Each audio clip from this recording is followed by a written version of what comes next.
tonight, it's cool refreshments. It's still hot out there, so we definitely want to look for something that's going to help us cool down. We have 6 of them tonight that I'll be going over, but they're all quick and easy, so that's why we've added on a couple, kind of filling the time there. Starting off, we're going to work with, it's called an almost traditional fruit salad. Now, if any of you have ever made a fruit salad, you'll probably recognize this recipe. There's just a couple things that makes it a little bit different. Starting off, we're adding a little bit of mint and a little bit of cinnamon to it. Just enough to give it that slight hint, but not too much to where you make it overbearing on the flavor. But it really accents the sweetness in these recipes. Okay, so we're going to start off. We've got our white grapes. Now, I always cut my white grapes in half. Now, a lot of people, they don't want to take the time and sit there and go through individually because that would take, forever to sit there and cut up just a cup of them alone. But if you ever have lids similar to this like you have for your coffee cans, some snack items and stuff, if you keep 2 of these, you can take your grapes and pour them right into that lid, and there's enough of gap right there where you can run your knife straight through that. And what it does, it'll give you a perfect half grape, evenly cut all the way across.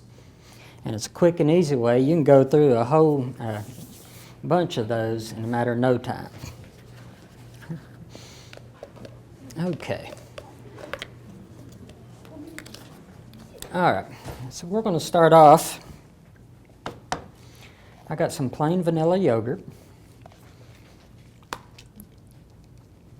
Got a cup of that. And so we're going to mix in,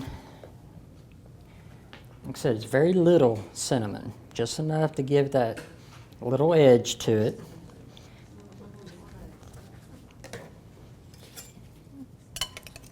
So make sure and mix that in real good. You want that distributed so you don't get just a single bite of the cinnamon.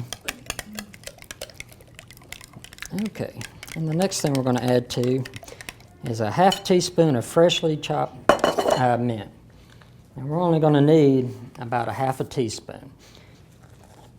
And you want to chop this up pretty fine because you want it to be able to distribute pretty evenly throughout the base here.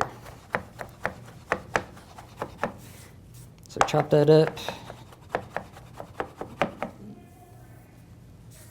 about like so. You're only going to need about a half a teaspoon. Just throw the rest in here. And just stir that up good.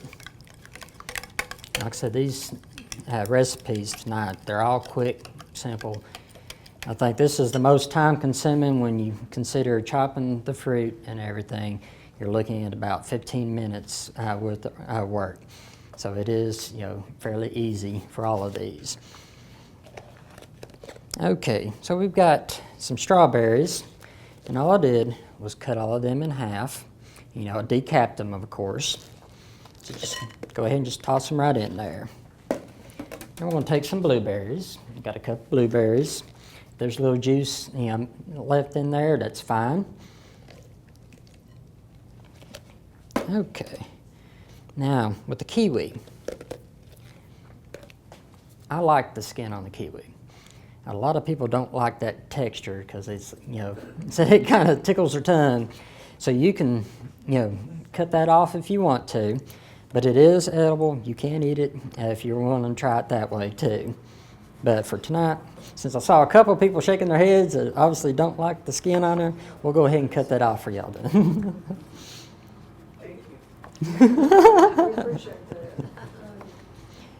But in the mix, you'll see a lot tonight of the fruits that we use. I leave a lot of the skins on them because that adds to the texture. And it's also healthier for you too. If it's a fruit that you do like the skin, You definitely want to eat with the skin on. But, like with the kiwi, if you don't like the skin, go ahead and just cut it off, take it out. Okay, I just cut it in half, like so, and now I'm going to slice this up between 1/4 and 1/2 inch.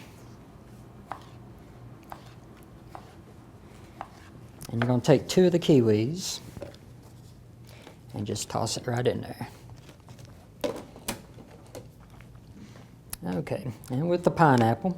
Now, a lot of you who may not have a pineapple core or don't like cutting up pineapple, our produce section, they already have pre-cut pineapple. During the winter time, you keep cans of pineapple over the winter and stuff. Just go ahead and drain them real good, and you can use them. You won't notice any difference in this recipe. So I'll go ahead and I cut them up in fairly good sized chunks.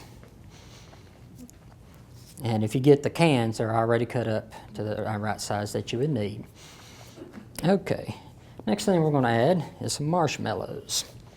Now I use the miniature marshmallows because you don't want to use the large ones because you get a spoonful of nothing but marshmallow on there. Just go ahead and toss that on in there. I want to cut up an apple. Now, what I'm doing here is what they call quartering an apple. That way you don't have to worry about de-seeding it. You want to cut it about 1/2 inch in size.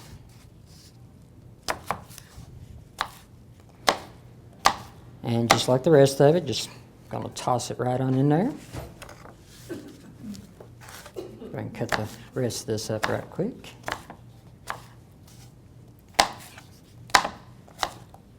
Okay. Now, next thing we're going to add on is a couple of bananas. You're looking about, since these bananas are kind of small right now, it'll take about 2 of these to make pretty much a full cup. Now, certain times of the season you get these bananas where they're fairly large, so you may want to cut down to just 1 when doing that. What you're going to do, you're going to slice these up about the same width as we did the kiwi fruit. Go ahead and pull these out there.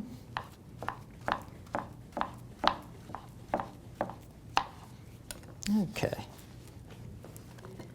Just enough like if you ever made banana pudding. Yeah. Yeah, this is going to be a really loaded fruit salad. Okay. Now all we got to do is stir all of this up. And hopefully not make a mess when you do it, just like I was doing. Okay, and you want to let this chill for approximately 30 minutes. I mean, you can eat it straight away as it is, but when you let it chill and let it set in, the flavor absorbs into the fruit and into the yogurt base there. Really gives it a good appeal that way. Okay. And as I said, it is a real easy recipe, just a matter of throwing everything together and stirring. So